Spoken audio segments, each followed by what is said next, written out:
तो hello friends, welcome to star का study point. दोस्तों यहाँ पे हम लोग करने वाले हैं 46 से आगे का क्वेश्चन केमिस्ट्री का, पॉलिटेक्निक का। जो भी छात्र पॉलिटेक्निक का एग्जाम देना चाहते हैं आगामी परीक्षाओं में, दोस्तों ये उन सभी छात्रों के लिए बहुत ही काफ़ी इंपॉर्टेंट वीडियो है। ये सभी क्वेश्चन जो है पीछे के ईयर में पूछे जा चुके हैं, यानी प्रीवियस ईयर क्वेश्चन है। ये 2003 का पूछा हुआ क्वेश्चन है, ठीक है, केमिस्ट्री का। तो जल्द ही मैं फिजिक्स और मैथ का भी डालने वाला हूँ दोस्तों, इसलिए चैनल को अभी तक सब्सक्राइब नहीं किया है तो जल्दी से चैनल को सब्सक्राइब कर लीजिए। वीडियो के नीचे लाल रंग में बटन होगा, ठीक है। इस वीडियो को लाइक नहीं किया तो लाइक भी कर दीजिए, अपने दोस्तों में शेयर करना नहीं भूलिएगा। अगर किसी भी प्रश्न पर डाउट लगे तो मुझे ज़रूर कमेंट में बताइएगा, ठीक है। और किस तरह का वीडियो चाहते हैं, किस टॉपिक पे, तो वो भी मुझे बताइएगा। पहला क्वेश्चन है यहाँ पे 46 नंबर कि निम्नलिखित में से कौन सी किस्म का कोयला उच्चतम कोटि का माना जाता है। तो जानते होंगे दोस्तों, उच्चतम कोटि का जो कोयला होता है वो होता है एंथ्रासाइट, क्योंकि उस जिसमें कोयला कार्बन की मात्रा सबसे ज़्यादा होती है वही कोयला का जो उच्चतम कोटि का माना जाता है। तो यहाँ पे 46 का डी हो जाएगा एंथ्रासाइट। जानते होंगे बहुत सारे लोग, एंथ्रासाइट कोयला उच्च कोटि का माना जाता है क्योंकि इसमें कार्बन की मात्रा सबसे अधिक होती है। 47 नंबर है कि एल्काइन का सामान्य सूत्र क्या होता है। तो एल्काइन का जो सामान्य सूत्र होता है दोस्तों वो होता है CnH2n-2। तो यहाँ पे हो जाएगा 47 का डी एल्काइन। और एल्केन का क्या होता है CnH2n+2, और एल्किन का क्या होता है CnH2n, और एल्काइन में -2 हो जाता है, ठीक है। तो 47 का डी हो जाएगा। फिर 48 नंबर आ गया कि हजामत बनाने वाला साबुन अधिक झाग बनाता है। जब दाढ़ी बनाता है दोस्तों तो उस समय जो लगाता है वो कुछ तो बहुत सारे अधिक झाग देता है, और वो शीघ्रता जो है सूखता नहीं है, जल्दी सूख नहीं जाता है, ठीक है। तो यह निम्नलिखित में से किसकी उपस्थिति के कारण होता है। यहाँ पे क्वेश्चन है कि देखिए, हजामत जो बनाता है वो जो साबुन लगाता है उसमें झाग बनता है अधिक, और शीघ्र जो सूखता नहीं है, यह जो है रेजिन के कारण होता है, रेजिन एवं ग्लिसरॉल, ठीक है। रेजिन जो है अधिक झाग उत्पन्न करता है तथा ग्लिसरॉल जो है साबुन के झाग को शीघ्र सूखने नहीं देता है। यानी रेजिन एवं ग्लिसरॉल दोनों का यहाँ वहाँ पे भूमिका होती है। रेजिन जो है वो अधिक झाग उत्पन्न करने के लिए उपयोग किया जाता है, और ग्लिसरॉल जो है वो सूखने नहीं देता है जल्दी। यहाँ पे 48 का ए हो जाएगा राइट आंसर। नेक्स्ट क्वेश्चन है 49 नंबर की एथिल अल्कोहल के वाष्प को अपकृत तांबे के ऊपर 300 डिग्री सेल्सियस पर प्रभावित करने से कौन सा यौगिक प्राप्त होता है। देखिए क्वेश्चन है कि एथिल अल्कोहल, तो एथिल अल्कोहल का सूत्र क्या होता है ये पहले जानना होगा। C2H5OH होता है, ठीक है। C2H5OH होता है एथिल अल्कोहल का। उसमें हम 300 डिग्री सी का ताप देते हैं, ठीक है, तांबे के ऊपर, ठीक है। तो क्या निर्माण होगा दोस्तों, ये होता है CH3CHO। CHO आ गया तो जानते होंगे तो एल्डिहाइड का ग्रुप है तो एसेटिल्डिहाइड होगा, ठीक है। तो यहाँ पे 49 का सी हो जाएगा यहाँ पे राइट आंसर। 50 नंबर है कि बूना एस रबर का निर्माण कहाँ होता है। तो बूना एस रबर का जो निर्माण होता है दोस्तों, बूना टाइप जानते होंगे तो buna S rubber, buna type. तो बूना एस रबर का जो निर्माण होता है दोस्तों वो होता है आपका ब्यूटाडाइन और स्टायरिन के अणुओं के जुड़ने से, ठीक है।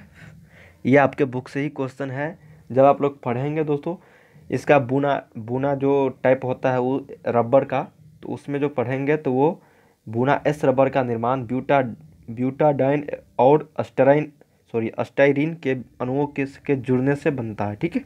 तो 50 का बी हो जाएगा। देखिए 51 नंबर है कि किसी परमाणु में समान संख्या में पाए जाने वाले मौलिक कण होते हैं। तो परमाणु में जो समान संख्या में पाए जाते हैं जानते होंगे दोस्तोौ, एक ही चीज़ पाया जाता है वो होता है प्रोटॉन एवं इलेक्ट्रॉन की संख्या जो है बराबर होती है नाभिक में, ठीक है। तो यहाँ पे 51 का जो डी हो जाएगा, किसी परमाणु में समान संख्या में पाए जाने वाले कण जो है प्रोटॉन तथा इलेक्ट्रॉन होते हैं। तो यहाँ पे 51 का डी हो जाएगा। 52 नंबर है कि STP पर 44.8 लीटर कार्बन डाइऑक्साइड में मोलों की संख्या कितनी होगी। तो जानते होंगे तो STP पर जो है 22.4 लीटर होता है STP पर कोई भी, ठीक है, मोल। तो वहाँ पे 44.8 लीटर कार्बन डाइऑक्साइड में मोलों की संख्या पूछी जा रही है, तो क्या होगा दोस्तों, हो जाएगा 2 मोल। सिंपल है, इसमें 2 से भागा दे देंगे हम, ठीक है। यहाँ पे 52 का बी हो जाएगा। 53 नंबर है कि मेंडलीव के आवर्त सारणी में तत्वों के वर्गीकरण का आधार है। तो मेंडलीव के आवर्त सारणी में जो है दोस्तों तत्वों का जो वर्गीकरण का आधार था तो वो था परमाणु द्रव्यमान। ठीक है, तो यहाँ पे 53 का बी हो जाएगा। लेकिन अभी के अनुसार पूछा जाएगा अगर मोसले के अनुसार, जो आधुनिक आवर्त सारणी है उसमें परमाणु संख्या के आधार पर दिखाया गया है, वो किसने बनाया है? मोसले ने 1913 ईस्वी में। ठीक है, तो यहाँ पे 53 का बी हो जाएगा। मेंडलीफ के अनुसार परमाणु द्रव्यमान के रूप में वो बनाया था आवर्त सारणी को, पीरियोडिक टेबल को।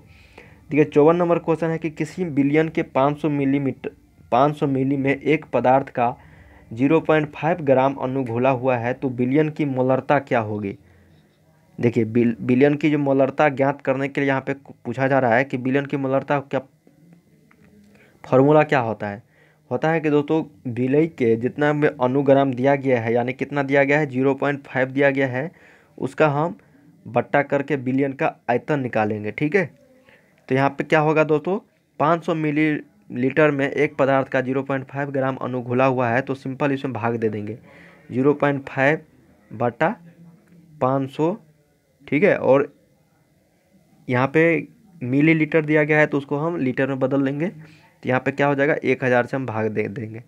इसका जो निकालोगे मान, तो ये आ जाएगा दोस्तों 54 का आपको 1। ठीक है, सब चीज़ कट कुट के, क्योंकि ये एक और जीरो यहाँ पे आ जाएगा और ये 3 जो है यहाँ पे चला जाएगा। ठीक है, उठ के, तो ये सभी कट जाएंगे तो 1 आ जाएगा। इसका 54 का सी आ जाएगा राइट आंसर आपका। 55 नंबर है कि 1 बिलियन में हाइड्रोजन आयनों का सांद्रण, ठीक है, सांद्रण दिया गया है 0.01 मोल। उस विलयन के पीएच मान की ज्ञात करें। पीएच मान का निकालने के लिए जानते होंगे तो फॉर्मूला होता है कि माइनस लॉग लगा दो और यहाँ पे जितना भी दिया गया है आयन इस पे, ठीक है, H+ दिया गया यहाँ पे हाइड्रोजन आयन, क्योंकि यही बार बार पूछा जाता है।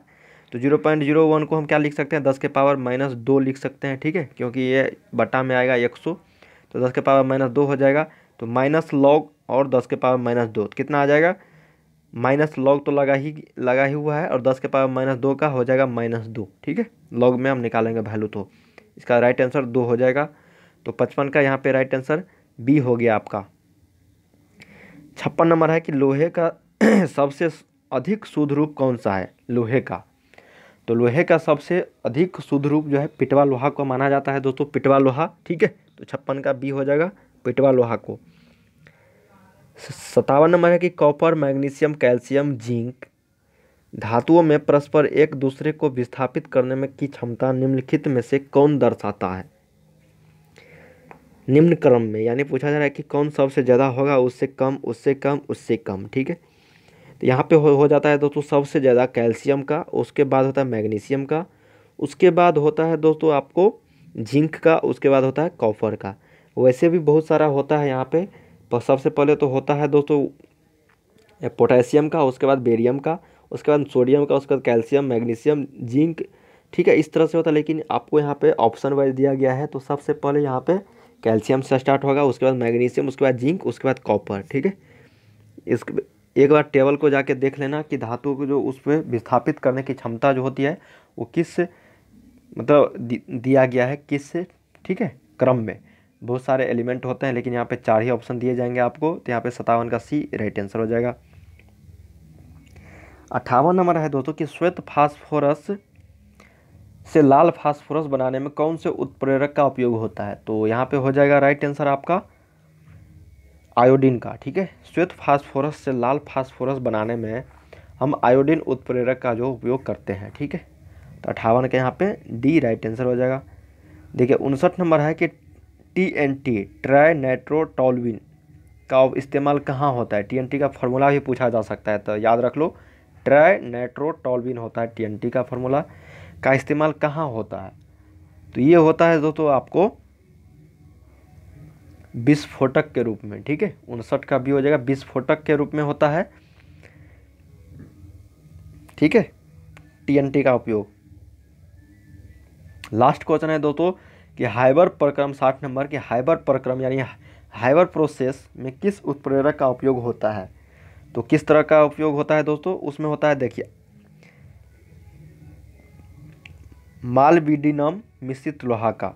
ये क्या होता है दोस्तों, मैं आप लोगों को बताता हूँ। अमोनिया के निर्माण में देखिए हाइबर प्रक्रम का मतलब हाइबर प्रोसेस का उपयोग होता है अमोनिया के निर्माण में। ठीक है, जिसमें क्या होता है मालिबडिनम जो होता है उसमें मिश्रित लोहा का उपयोग होता है, ठीक है। ये मिश्रित लोहा होता है, मालिब्डिनम मिश्रित लोहा अमोनिया में मतलब प्रयोग किया जाता है निर्माण में। और अमोनिया के निर्माण में जो कौन सा प्रोसेस लागू होता है वो होता है हाइबर प्रोसेस, ठीक है। उसमें क्या होता है, तो ये उत्प्रेरक के रूप में प्रयोग किया जाता है मालिब्डिनम, ठीक है, मिश्रित लोहा। तो 60 का बी हो जाएगा यहाँ पे राइट आंसर। यहाँ पे जो हम लोग दोस्तों 60 ऑब्जेक्टिव क्वेश्चन कर लिए हैं, मतलब 30 से 60 के बीच में केमिस्ट्री का। जल्द ही फिजिक्स और मैथ का भी लेकर आने वाला हूँ, तो चैनल के साथ जो है दोस्तों बने रहिएगा, ठीक है। उम्मीद करते हैं वीडियो पसंद आया होगा। पसंद आया तो लाइक ज़रूर करना। देखने के लिए आपका बहुत बहुत धन्यवाद।